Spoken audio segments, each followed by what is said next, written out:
next time, and we'll meet each other at many times in between. Look at this bag here. Chain. It's a chain that I've been very proud of. I've had this metal chain for a long time. It can tell a history of this chain. It's never broken. It's got some very good links. It's put my bicycles on the roof when we've been right to the south of France and knocked them on so no one can take them. It's tied my motorcycle up, which I'm still not got rid of, but should have done, according to everyone else in my family. It's tied boats on. It's towed cars, or been part of a link. But it's had a very useful time. And for me, when I was growing up in Sunday school, which I did, I just felt that we would be like this chain. And this would be us, this would be us, this is us. If you like, in the meeting, our chain. And I'd just like to suggest to you that I'm not so sure now that this is correct. This is a very, very useful chain. But these links are very, very, very similar, and they're all joined in the same way, and it serves its purpose. I would suggest to you, which is what I want to really consider this morning, just think about, that this is our chain. And this is our chain. And I want to talk about this morning. You might wonder how I want to talk about it. But I was sitting there the other day and I saw my chain, and there's my chain. And it's not in any order, by the way. It's just as I put them on. But there's metal at the top. There's gold at the top. Interesting gold ring at the top there.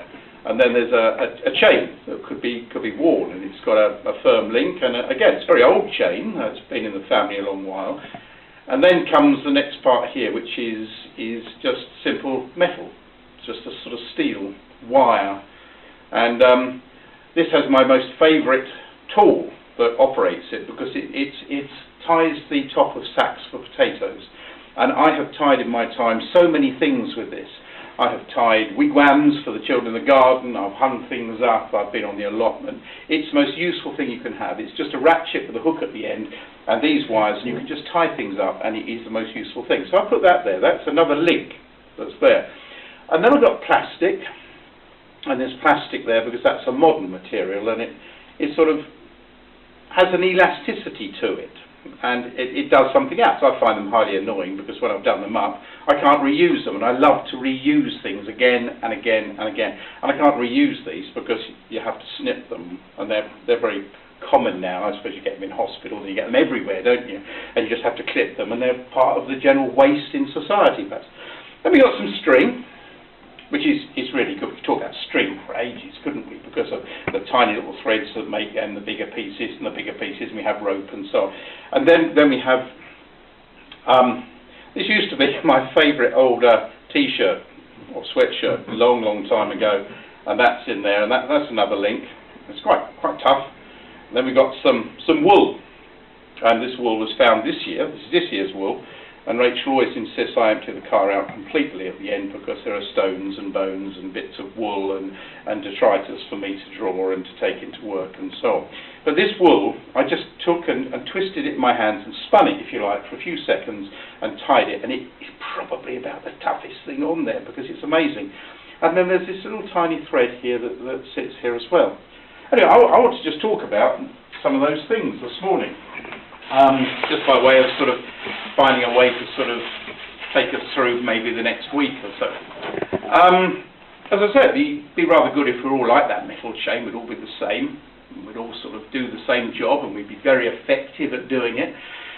But we probably wouldn't have a personality, really, would we? And in reality, I think most of us are like, we can probably empathise with some of those qualities on that other piece there, can't we? Are we more like the wool or the plastic and so on? And I think as we sort of read through our Bibles, we see people with these various properties. And I just want to indulge for a few minutes in thinking about some of those materials that chain that I made up there is made from. And I'd suggest to you that is the chain that God makes up. God makes a chain that started with creation of people. And they're different people with totally different qualities. And it starts with creation and works right the way through until, in God's mercy, Christ's return. which we've heard obviously this morning, you know, from the world events and signs of the times that, you know, we'd like to think is really imminent. So we have all those things. We have metal, rubber, string, wool, cotton. And we've got properties with each of those, and each of those has different and quite beautiful properties which are different. So what do we think about gold? What is the sort of gold, if you like? This is the gold standard. I like gold because, having worked partly in jewellery and silversmithing when I was doing my training especially, gold is the one thing you can never lose. And if you watch a goldsmith at work, a goldsmith will be working and they have a little pouch between them and the table they're working on, and it collects all the little tiny pieces of gold. And if we then melt the gold together again, gold becomes gold. You can never lose gold. It's the amazing thing. Gold cannot be lost unless you lose it on purpose. But it always will remain gold, which is a lovely thing about gold itself, and something that we don't always think about, isn't it? What does Peter say about gold? The trial of your faith. Trial of your faith. Well, that's through illness, it's through being away from family and friends, it's through troubles in life of all sorts of things, isn't it? And it's what we believe. We're here because of our faith. And the world is full of people who aren't full of faith because they just don't want to. And there are people like Richard this morning, you just think of the worst thing you can think of, and then you think, well, there are people that don't want things to stop people getting well because they could actually make some money out of it. And I suppose, you know, there is reason in that too, to protect their families, but we live in a strange world, don't we? But this is the trial of our faith, something that is more precious than gold, isn't it? Because that's what Peter says, being much more precious than that of gold that perisheth, though it be tried by fire. And obviously he realises that as well in the writing, that if you try it by fire, it doesn't matter, it's still there. Might be found unto praise and honour and glory at the appearing of Jesus Christ. And Bernard's mentioned that this morning. We're here because our main object of meeting is here because of Jesus, isn't it? And Paul typifies that attitude to me of being tried, and I make no apology for reading part of this list out. You'll know this list. And I sat, and while I was sort of thinking what to say this morning, I sort of thought, you know, who would I put? Who would I say was someone that I could hold up in here as gold amongst those people that we read about in the Bible? And you'll have your own people that you'll put in these positions as well, because many of them could jump between one and the other and backwards and forwards. But I just thought, Paul, if I want to be someone that thinks that something's going badly for me, I just think of Paul, because I think, oh crumbs, this, you know, there's an awful lot Paul had go wrong for him. And he says, doesn't he, I dare to boast about, you know, I'm an Israelite, Abraham's descendant, so am I, servants of Christ, I am more, I've worked much harder. And then he starts, doesn't he, that list of things, which only, for me, one of those things would be enough. But he says, I have been imprisoned more frequently, flogged more severely, exposed to death again and again. 5 times I received of the Jews 50 lashes minus 1. 3 times I was beaten with rods. Once I was stoned. 3 times I was shipwrecked. Being shipwrecked, I mean, most of us, I think, have been on a boat in our lives, whether it's a small boat, you know, a little rowing boat, or a bigger boat. And it's frightening, isn't it, to think that Paul, way back 2 millennia ago, was in the Mediterranean being tossed about and shipwrecked, you know, and it's a frightening thing. The storms are huge, and we know recently there have been 1 or 2 things happening with people that are trying to escape from their countries and emigrate from their countries and become immigrants in other countries and so on. It's across that awful piece of water, and boats have been lost there recently, haven't they? So we just think of that. He spent a night and a day in the open sea, constantly on the move, danger from rivers, bandits, countrymen, Gentiles, in danger in the city and the country, the sea, false brothers. He'd known hunger and thirst and gone without food. I was thinking about that the other day. We went to my parents yesterday to check something about where they've moved, and they was insisted we had lunch.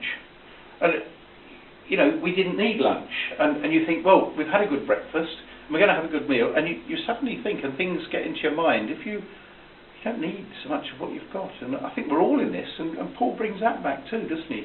And we know around the world there are so many places without food, and we tend to have 3 lots a day, don't we, quite often, maybe, or maybe not. Maybe we don't. But it's something that we take for granted, isn't it? That if we read through this list from Paul, And he finishes up by saying, I face, which is the saddest thing from my point of view, the pressure of my concern for all the churches, because he knows what he is trying to grow. He's trying to grow their faith, their belief. He is passionate about, and that's what his passionate nature was about going through all those things in order to still deliver the message, which is amazing, isn't it? On that little chain next to the gold, there was a silver thread, wasn't there? A silver link that was there. Silver is an amazing thing, really, because silver, if you melt silver, silver always has dross.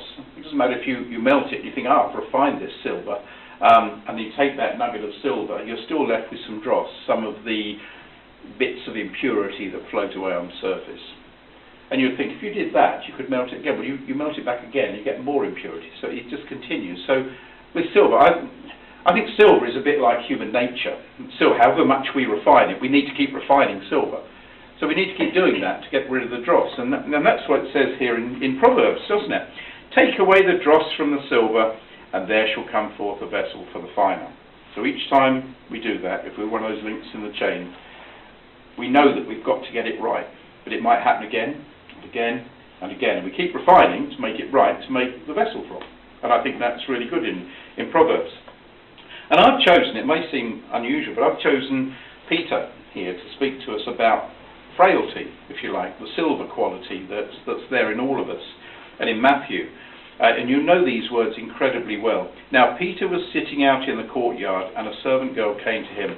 You were also with Jesus of Galilee, she said, but he denied it before them all. I don't know what you're talking about, he said. And he went away into the gateway, where he saw another girl, and she said to him, this fellow was with Jesus of Nazareth. This time he denied it with an oath. I don't know the man. We know what's going to happen because we've read this episode so many times, don't we? We have great empathy with it. And after a while, those standing there went up to Peter and said, surely you're one of them, as your accent gives you away. Talking to Dennis just now about when he went to America, and I found the same thing. People, you don't have to talk, you don't have to do anything, they suddenly know that you're English for some reason. I don't know what it is, but it is. We just have a way about us, I suppose, whether it is, I'd like to think it is an intelligence and a beauty and a suave sophistication, but it's probably just an arrogance that we have that is there, which is probably it. But anyway, this accent gave him away. They really focused in on Peter and said, this is the third time here, you know, we know who you are, because you must come from there, because you sound like them. Then he began to call down curses on himself, and he swore to them, I don't know the man. And that must have been one of the most impressive times in the history of the world, wasn't it, for any one person, because at that point, immediately we're told a rooster crowed, a cock crowed, immediately at that time. And we can imagine what Peter felt. And Peter is this silver, if you like, being refined, and I imagine he's impetuous like that, and like most of us, need refining on a regular basis, which is why we come here this morning, isn't it? Why we say prayers, why we meet whenever we can, why we have our meetings in the week times. Then Peter remembered the words of Jesus that he had spoken, before the rooster crows, you will disown me 3 times. And he went outside and he wept bitterly. And then we have the iron in that link, which was my potato, if you like, bag puller. The iron is something that we can't do without. It's everywhere. It's been in the engines of our cars. It supports our buildings, as Bernard will know. It is everywhere. As an engineer, I'm sure, Dennis, you've used it a lot. In the kitchens we use it, in the gardens we use it. It is, from the Iron Age, it is the most important thing that we can have worldwide. It's used everywhere for a whole multitude of things. And for me, from my point of view, where I see iron, and I see iron in this little episode because it's something to do with the other part of the iron that I see here. And this is in Daniel. Then there'll be a 4th kingdom as strong as iron. And we know that kingdom, don't we? We know all about the Roman Empire, and we know how it influenced the world, much the same as iron has, because it had those qualities. Inasmuch as iron crushes and shatters all things, so like iron that breaks in pieces, it will crush and break all these in pieces. In the feet and the toes, partly of potter's clay, partly of iron, and that's a piece I've always been interested in. It'll be divided into a kingdom. It will have it in the toughness of iron, inasmuch as you saw the iron mixed with common clay. And as the toes are partly feet and partly pottery, Some kingdoms will be strong and some will be brittle. And I've always been interested in that because it's the corrosive quality of putting the two together. And if you take clay and you make this image of clay and it stands there, which it will do for a while with clay, and you put iron in it, which will add to its strength to start with, then the iron starts to be broken down by the wetness of the clay. And then the clay begins to dry, and as it dries, it breaks away from the clay. So there's all sorts of things here. And I think that the people, obviously the prophets, the writers of all Scripture, understood what was about. They were great people at observing. Already we've seen 3 cases there, haven't we, of the writers understanding the nature of the materials that they're talking about. So there's great observation in the writings of the Scriptures as well, which I always find totally amazing, because we go back and back and back. And I was brought up, I think, at school thinking that sort of primitive people as such, which we can't use the term now because it isn't primitive, is it? It's people that came before us, in fact, were of a lower caste. Now, there is marvellous writing, there is marvellous history. We can think of great empires, can't we, from the Egyptians, way back, Assyrians, Phoenicians, people with so many different skills. From then parts of the world we know so little about, the Chinese and the Japanese and that whole world. And then South America, which really, the history of South America doesn't appear from most of us to go back much before the 1700s or the 1600s at least, and then it just disappears. And yet there is such a wealth of things. This world is so full of marvels and mysteries and things that we know so little about, that when we do read and we see what the writers in Scripture understood just about the nature of materials, it's truly tremendous. We're talking about iron. This person is the person that I thought, when I was sitting there, I thought, who to me tells me something that I don't normally think about, that I read, much to my shame, glibly over, without paying much attention to, in terms of, well, it's just part of the history of what the Bible says. You will know this. In the 6th month, God sent the angel Gabriel to Nazareth, a town in Galilee, to a virgin pledged to be married to a man named Joseph, a descendant of David. The virgin's name was Mary. It's amazing on its own, isn't it? Someone here that is part of a royal line. Someone here that is a virgin that's going to have a child, but a descendant of David. And the angel went to her, we're told. It's so easy, isn't it? The angel went to her. There's this poor unmarried girl as such here that suddenly is being told by an angel that she's going to have a child. Now, we can read straight over these things, and yet the depth of that is superb, isn't it? And Mary has accepted this. She is part of this iron strength, if you like, and resolve from this point. She knows what's being said. She's trying to understand what's being said to her at this point, isn't she? And the angel said, "Greetings, you who are highly favoured. The Lord is with you." And quite rightly, Mary was greatly troubled at his words and wondered what kind of greeting this might be. But the angel said to her, "Do not be afraid, Mary. You have found favour with God. You will be with child and give birth to a son, and you are to give him the name of Jesus."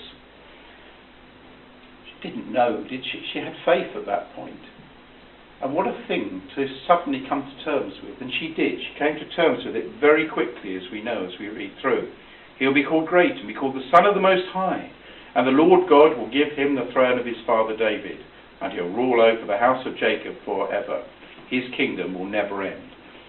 What a thing to follow on from that sort of Daniel's image. This is that stone, isn't it? That tiny stone that was cut out, that became something that filled the world, and filled the world with goodness. And it wasn't a stone made of anything in particular, it was a stone. And it was a stone that was enabled to take over everything in the world and to become more pure, more beautiful than anything else, and give us that opportunity in God's mercy. Then we came on that link just now to rubber.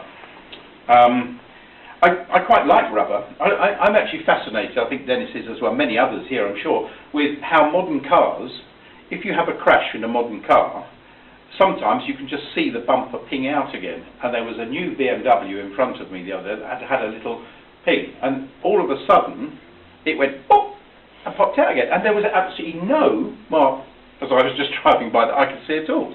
and yet he hit something, and it just sprung back into its thing. It's got marvellous properties, hasn't it, rubber and plastics, and they're a modern thing. So that's us, if you like. We're a bit like that, but we have to have certain qualities, don't we?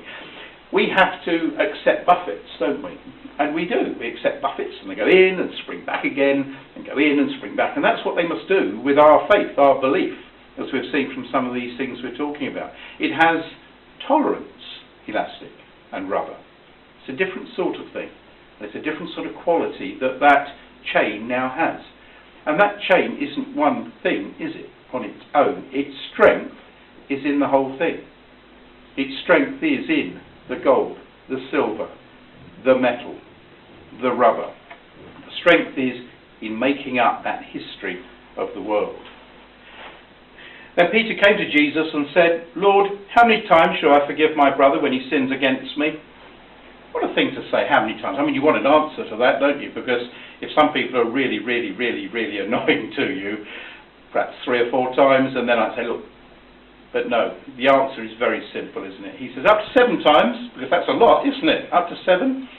Jesus answered, I tell you, no, not 7, but 77 times. In other words, a number that is so pure, so many that you would never come to the end of. You keep forgiving, and that's forgiveness, that's elasticity, that's tolerance, isn't it? And that's where we all need to be, isn't it?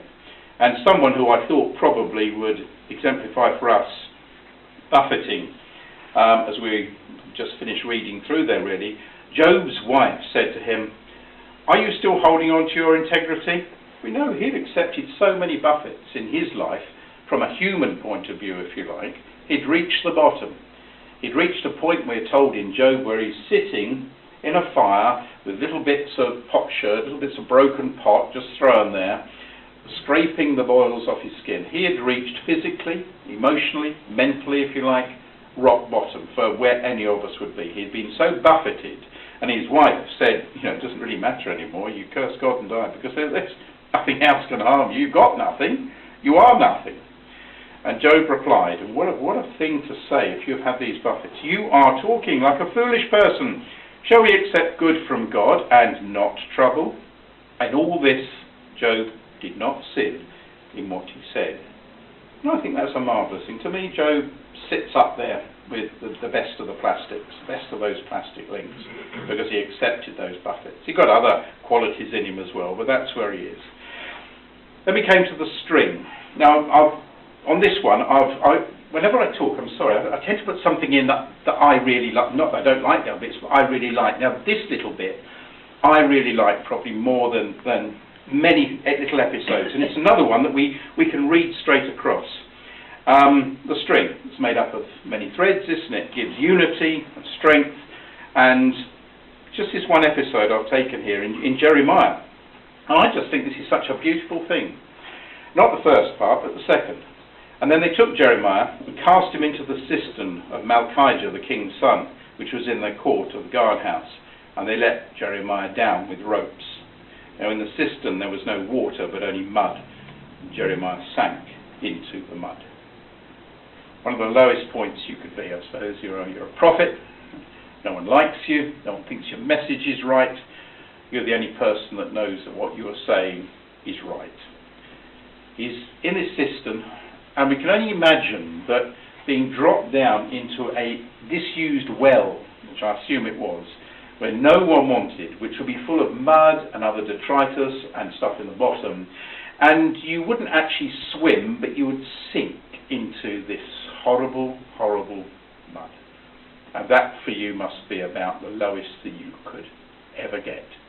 You again have nothing, you're there. And then the beautiful part of it happens from my point of view. And Ebed-Melech has always been one of my extreme heroes ever since I was very young. So Ebed-Melech took the men with him, because by that time he'd been and said, look, this fellow shouldn't be here, he's got to come out. And it's, you know, and that in itself, being one of the king's sort of courtiers, one of the king's men, whatever position you hold, is still a very dangerous thing to go and say, this is wrong, you've now got to do this. So he got permission, and he took the men with him, and went to a room under the palace, and he took, that's amazing, isn't it? This next bit is why I like it. He didn't just go and throw an old rope down, did he? What did he do? He took some old rags and worn out clothes, and there are mine on here, you saw my old sweatshirt, from there, and put the ropes into the cistern. And Ebed-Melech, the Cushite, said to Jeremiah, put these old rags and worn out clothes under your arms and pad the ropes.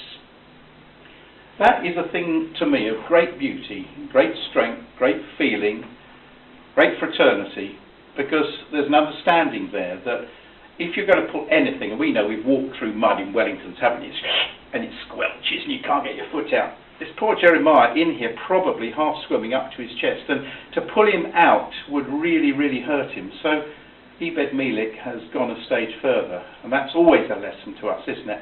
When we think we've got it right, is something else we could just put there, that little bit of value added that goes in there that can just do that extra bit, and Ebed-Melech, for me, did it. And Jeremiah did so, and they pulled him up with the ropes and lifted him out of the cistern. What a marvellous thing to do. Then we have the wool on that little chain that's there. Natural fibres, spun. And as I spun it in my fingers very quickly, you can feel the lanolin coming out of it, and that lanolin gives it a bit of strength as well, that sort of greasiness. And then we think about how beautifully sheep might be there. So it's a different thought altogether, but you know, you think of sheep in the rain, don't you, and all that rain and that foul weather, and the rain just goes off them, they seem perfectly happy as they are in the middle of summer.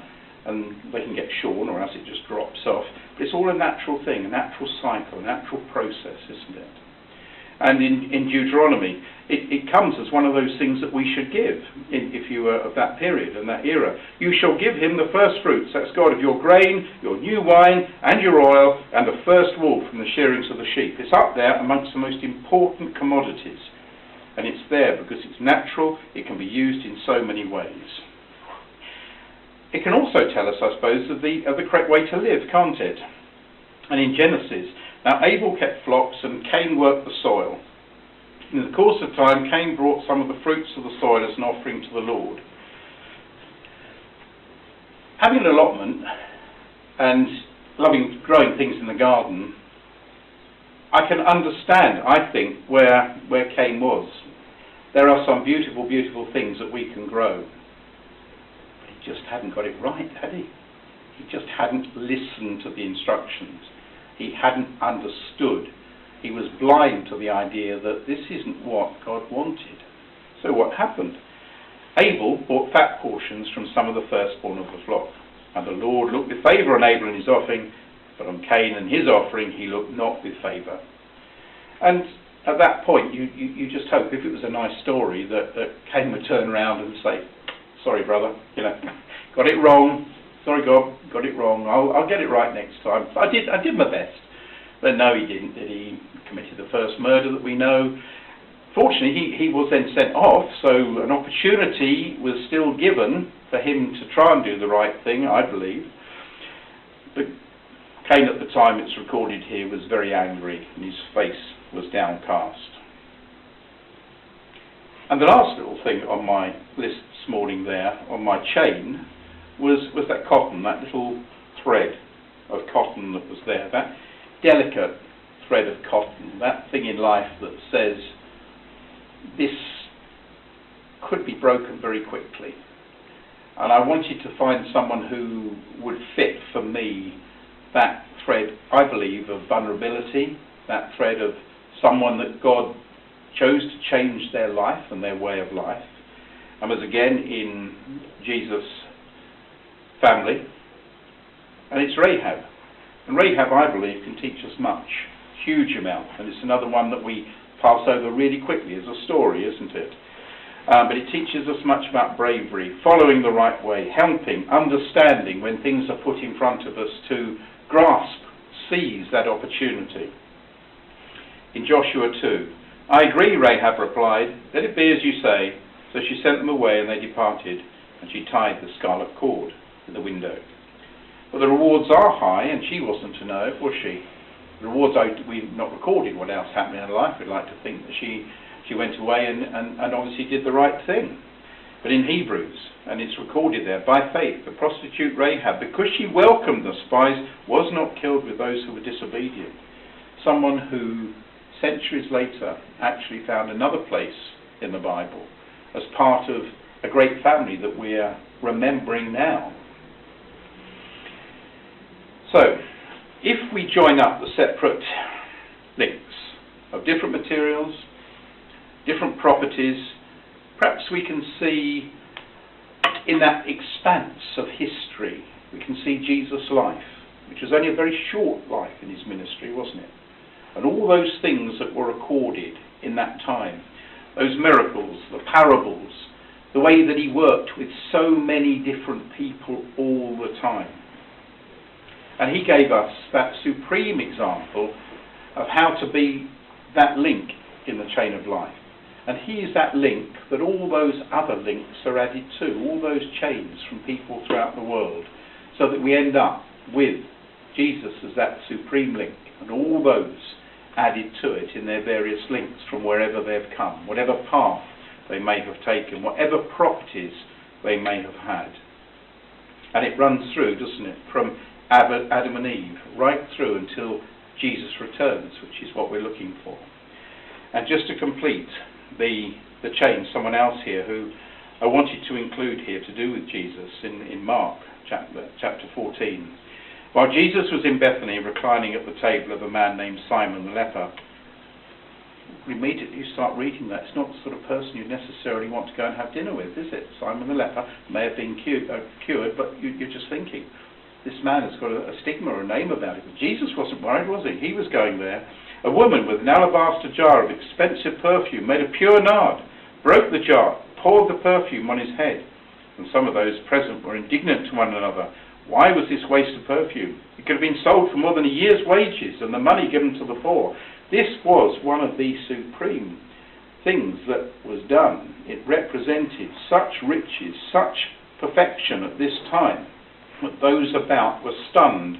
It's like us taking, I don't know what the average wage for a year is, but if you just said £20,000 worth of perfume was just broken and poured, it's a huge amount saved up, thought about. They rebuked her harshly. Leave her alone, said Jesus. Why are you bothering her? She's done a beautiful thing to me. The poor you'll always have with me, and you can help them any time you want. You've seen me do it, so go and do that. That's what you need to do. But you won't always have me with you. But she did what she could. She understood. And probably one of the only people at the time that really understood. Peter, we know, didn't, because he denied Jesus even right to the end there, didn't he? Until he really understood. But she didn't. Somehow she knew. She understood what this was about. She poured the perfume on my body beforehand to prepare for my burial, said Jesus. I tell you the truth. Wherever the gospel is preached throughout the world, what she has done will also be told in memory of her. And that's a marvellous thing, isn't it? Because we've mentioned that this morning, 2 millennia later. I'm sure it's been mentioned many, many times. We might not always understand, might we? But we can always be a link in that chain that follows eternal life and our reason for being here this morning.